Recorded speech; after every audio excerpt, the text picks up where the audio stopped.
안녕하세요. 매일 새로운 사연을 전하는 읽어주는 사연 라디오입니다. 구독과 좋아요, 많은 공유 부탁드립니다. 오늘의 사연 시작하겠습니다. 안녕하세요. 올해로 결혼 5년 차를 맞는 3살 아이 키우는 여자입니다. 결혼하고부터 여태까지는 시댁과 관계가 좋았어요. 하지만 얼마 전부터 상황이 조금 달라지게 되었습니다. 어머님께서 살아계실 때 지병으로 고생이 많으셨어요. 그래서 병수발까지는 아니지만 한 주에 2-3번씩은 퇴근길에 시댁에 들려 밀려있는 집안일을 해놓고 오곤 했었거든요. 그러다 어머님이 결국 세상을 떠나셨고, 그러자 아버님께서는 번거롭지 않냐, 이제 안 와도 된다고는 하셨는데, 막상 한 달 정도 지나 시댁에 가보니 집이 개판이었고, 아버님은 식사도 제대로 못 챙겨 드셨던 것 같았죠. 밥솥은 언제 마지막으로 쓴 건지 먼지만 한가득 쌓여 있었고, 밥솥에 쌓인 먼지만큼 분리수거함에도 배달 용기가 한가득이었으니까요. 그래서 그때부턴 다시 한 주에 1-2번은 퇴근길에 시댁에 들리기 시작했어요. 모시고 사는 것도 생각을 안 했던 건 아닌데, 저희도 상황이 상황인지라 그건 어려웠거든요. 그런데 얼마 지나지 않아 제 회사 일까지 바빠지면서 퇴근길에 들리는 것조차 여의치 않은 상황이 된 거예요. 그리고 처음엔 아버님이 상황을 이해해 주실 줄 알았는데, 언젠가 한 번은 술에 잔뜩 취하셔가지고 시애비를 굶겨주길 작정이냐며 전화에다 대고 난리를 치시더라고요. 그리고 이후로도 그런 일이 몇 번이나 반복되었지요. 그러자 결국 남편이 저한테 아버지를 우리 집에 모시고 오는 게 어떻겠냐고 물어왔습니다. 하지만 아무래도 14평짜리 집에 애까지 있는데 아버님까지 모신다는 건 현실적으로 불가능한 일이었죠. 그리고 지금 일이 이렇게 되고 나니 차라리 그때 모시겠다고 했으면 어땠을까 싶기도 하지만, 아무튼 남편에게는 미안하지만 그렇게는 못하겠다 말했고, 회사가 좀 덜 바빠지면 다시 퇴근길에 1번씩 찾아뵙는 걸로 하기로 나름의 합의를 봤어요. 그런데 그 후로 3달 정도 지났을 무렵 아버님이 어머님하고 살던 집을 정리하시고 저희 아파트로 아예 이사를 오셨습니다. 그리고 이 모든 일이 사전에 저희랑 상의가 되었던 거라면 제가 이렇게 사연까지 적는 일은 없었을 텐데요. 이미 집까지 구해서 이사를 오신 건데 나가시라고 할 수도 없고, 그래서 상황이 당혹스럽기는 했지만 그동안 퇴근길에 1번씩 일부러 시간 내서 시댁에 다녀오는 게 부담스러웠는데, 이제 적어도 그런 부담은 없겠다고 어떻게든 좋은 쪽으로 생각하려고 했어요. 그런데 아버님이 이사를 오시기가 무섭게 바로 문제가 생겼습니다. 퇴근하고 집에 왔더니 아버님이 저희 집에 와 계시더라고요. 집 비밀번호는 남편을 통해 알아내셨다면서요. 남편은 야근이라 12시는 돼야 올 거라고 말씀드렸는데, 아버님은 그래도 기왕 아들 집에 왔으니 얼굴은 보고 가시겠다며 어깃장을 놓으셨습니다. 그리고 저는 그런 아버님께 엎어지면 코 닿을 거리에 사는데 왜 그러시냐 한마디 하고 싶었지만, 한편으론 얼마나 적적하셨으면 저러실까 싶어 꾹 눌러 참았어요. 그리고 그 덕에 저는 옷도 편하게 입지도 못하고 제대로 쉬지도 못한 채 벌 아닌 벌을 서게 된 거지요.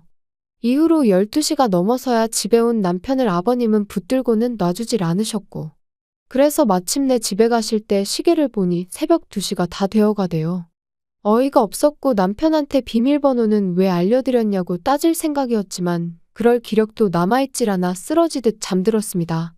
그리고 그 다음 날도 아버님이 제 퇴근 시간에 맞춰서 집에 오시기 시작했어요. 어떨 땐 먼저 들어와 계실 때도 있었고요. 그리고 그런 아버님께 나가달라고 하자니 차마 입이 안 떨어지대요.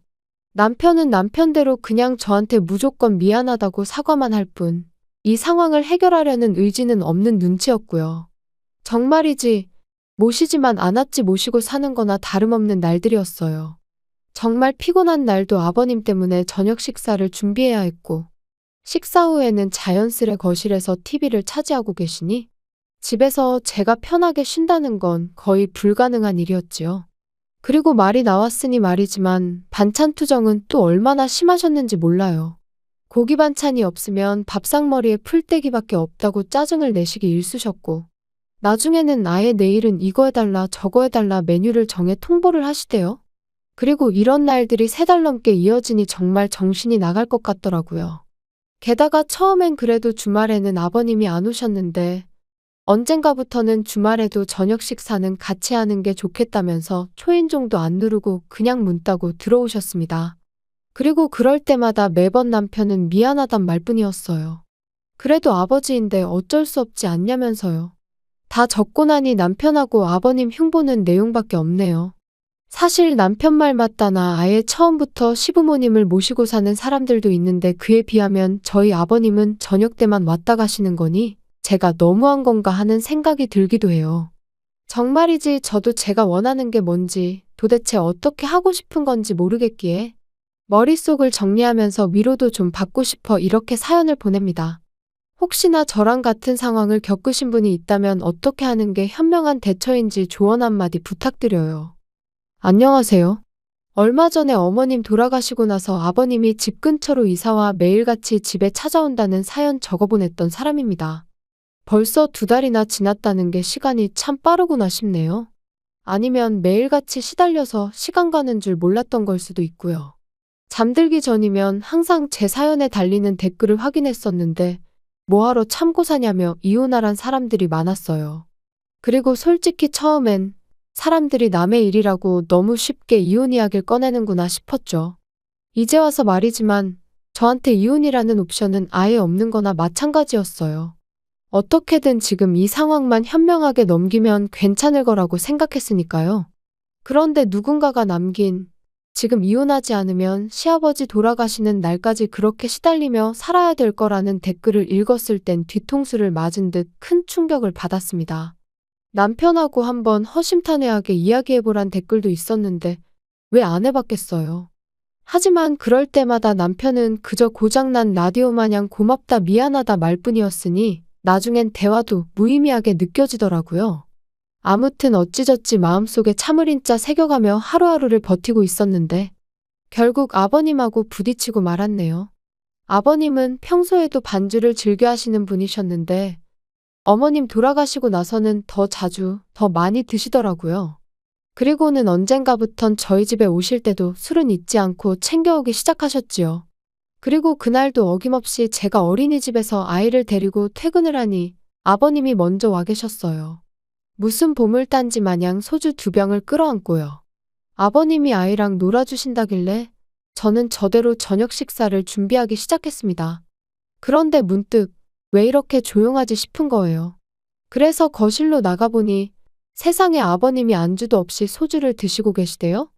게다가 제가 보고 있다는 걸 모르셨는지 아버님이 저희 애 입에다 소주병을 가져다 대시면서 너도 좀 먹어봐라. 음료수야 음료수 그러시는데 너무 순식간이라 이런저런 생각할 겨를도 없었어요. 그냥 너무 놀라서 반사적으로 아버님 손에 들린 소주병을 밀어버렸죠. 그리고 다행히 저희 애가 맛은 못 본 것 같더라고요. 그런데 아버님은 지금 네가 나를 쳤냐면서 고래고래 소리를 지르기 시작하셨습니다. 그리고 그때부턴 저도 눈이 뒤집어졌던 것 같아요. 아버님더러 제정신이시냐고 따졌습니다. 참고 살다간 평생 끌려다닐 거란 사람들의 말도 생각났고 제 아이를 위해서도 그냥 넘어가선 안 되겠다 싶었거든요. 아버님한테 지금 제정신이냐고 겨우 3살짜리 손자한테 술을 음료수라며 주는 할아버지가 세상에 어딨냐고 쏘아붙였습니다.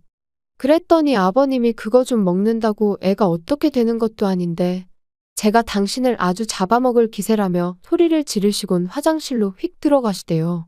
그리고 1분 정도 지났나 벼랑간 집안에 담배 냄새가 차오르기 시작했어요. 알고 보니 아버님이 분을 삭히지 못하시고 화장실에서 흡연을 하셨던 거지요. 어이가 없어서 화장실 문 두들기며 당장 나오시라 했어요.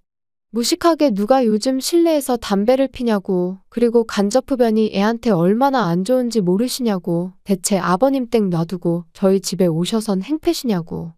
저도 그간의 울분 때문인지 악다구니를 썼네요. 그랬더니 결국 아버님이 술맛 다 떨어졌다. 여기 괜히 왔다 하시면서 당신 집으로 가셨습니다. 현관문을 어찌나 3개 닫으시던지 문 다 부서지는 줄 알았네요. 그리고 그제서야 남편이 기껏 한다는 말이 그래도 며느리가 시아버지한테 태도가 그게 뭐냐입니다. 어이가 없어서 남편한테 한마디 했어요. 그러니까 진작에 당신이 아버님 단속 좀 하지 그랬냐고요. 그랬더니 아버지가 애한테 설마 진짜 술을 먹일 생각이셨겠냐면서 장난으로 그러신 걸 텐데 평소에 제가 워낙 아버님이라면 싫어라 했으니 그런 반응을 보인 거랍니다. 장인어른이었으면 그런 식으로 행동하지 않았을 거라면서요. 애를 생각해서라도 큰 소리는 그만 내야지 싶었지만 어찌나 남편이 뻔뻔하게 나왔는지 몰라요. 잘났다고 하는 말이 얼마나 아버님이 외로우셨으면 이사를 다 오셨겠냐. 새끼 다 챙겨드리라는 것도 아니고 저녁 한 끼 같이 먹자는데 그게 그렇게 거슬리냐면서 막말로 모시고 사는 것도 아닌데 저더러 너무한다나요? 그러면서 반대로 저희 친정아버지였으면 제가 이렇게 나왔겠냐고 아마 벌써 모시고 왔을 거랍니다. 그리고 제가 아니어도 자기가 모시고 살자고 했을 거라는데 어찌나 기가 막히던지. 정말이지 이 인간이 제정신인가 싶었어요. 차라리 평소처럼 말이라도 고맙다 미안하다 했으면 저도 적당히 하고 애 때문에라도 그만했을 텐데. 이제 보니 속으론 저를 잔뜩 원망하고 있었구나 싶었으니까요. 그래서 그렇게 모시고 살고 싶으면 당신이 직접 모시고 살라고 했습니다. 대신 나랑 이혼부터 하고 당신 혼자 모시라고요. 그랬더니 그제서야 언성 높이던 남편이 어버버버 거리면서 말을 잇지 못하대요. 아마 제 입에서 이혼이라는 두 글자가 절대 나오지 않을 거라 믿었던 거겠죠. 그리고 그날 밤 남편이 저에게 미안하다며 또다시 화해의 손길을 내밀었어요. 그리고 전 이번만큼은 평소의 습관처럼 하는 사과가 아닌 남편의 진심이라고 믿었죠. 아버님한테는 자기가 잘 이야기해보겠다고 하길래 이제야 남편이 자기 역할을 해주는 건가 하는 기대도 컸고요. 그리고 실제로 이튿날이 일요일이었는데 정말로 아버님이 오시질 않으셨습니다. 그래서 남편이 말을 제대로 했구나 싶었는데 제 착각이었어요. 기분 좋게 퇴근하고 집에 왔더니 아버님이 아무렇지도 않은 표정으로 집에 먼저 와 계셨거든요. 바로 남편에게 전화를 걸어 아버님이 와 계시는데 이게 무슨 일이냐고 따졌습니다. 말씀 잘 드린 거 아니었냐고요? 그랬더니 남편이 우물쭈물하더니 막상 아버님을 뵈니 차마 매정한 말이 안 나오더라나요. 그러면서 그동안 아버님하고 그래도 잘 지내지 않았냐며 저더러 조금만 더 참아달랍니다. 대신 아버님이 애한테 이상한 짓 같은 건 못하게 자기가 단단히 감시를 하겠다면서요. 통화가 끝나고 얼마 지나지 않아 남편이 집에 왔어요. 그래서 남편더러 아버님 옆에 앉으라 하곤 전 그러면 어쩌겠냐고 당신이 원하는 대로 모시고 살라 했습니다. 대신 나는 그동안 친정에서 지내겠다면서요. 그랬더니 아버님이 대번에 부부가 따로 떨어져 사는 게 말이나 되냐면서 무슨 친정 타령이냐고 싫은 소리를 하시대요. 그래서 저도 남편과 떨어져 지내보면서 이대로 남편 없이 살아도 괜찮은 것 같으면 이혼할 생각이라 했습니다. 남편도 저보다는 아버님이 더 필요한 것 같다면서 말이죠. 그랬더니 그제서야 아버님도 심각함을 느끼셨는지 저한테 사과를 하셨어요. 당신이 제 호의를 너무 당연하게 누린 것 같다면서 미안하다고요. 그 후론 아버님이 연락 없이 저희 집에 찾아오시는 일은 없습니다. 다만 엎어지면 코 닿을 거리에 살고 계셨으니 이젠 저희 부부가 찾아뵙고 있어요. 매일은 아니고 일주일에 한두 번 정도 냉장고에 반찬 꽉꽉 채워드리고 오지요. 밥솥도 어떻게 사용하시는 건지 알려드렸고요. 지금도 아버님 앞에서 이혼 이야기까지 꺼냈던 걸 생각하면 마음이 편치는 않아요. 하지만 이제 서로가 서로를 이해하게 되었으니 앞으로 더는 그런 일은 없겠죠? 앞으로 잘해드릴 거예요.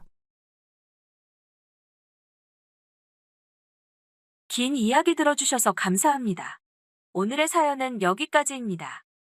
구독과 좋아요, 알람 설정해주시면 앞으로 더 좋은 사연으로 찾아오겠습니다. 감사합니다.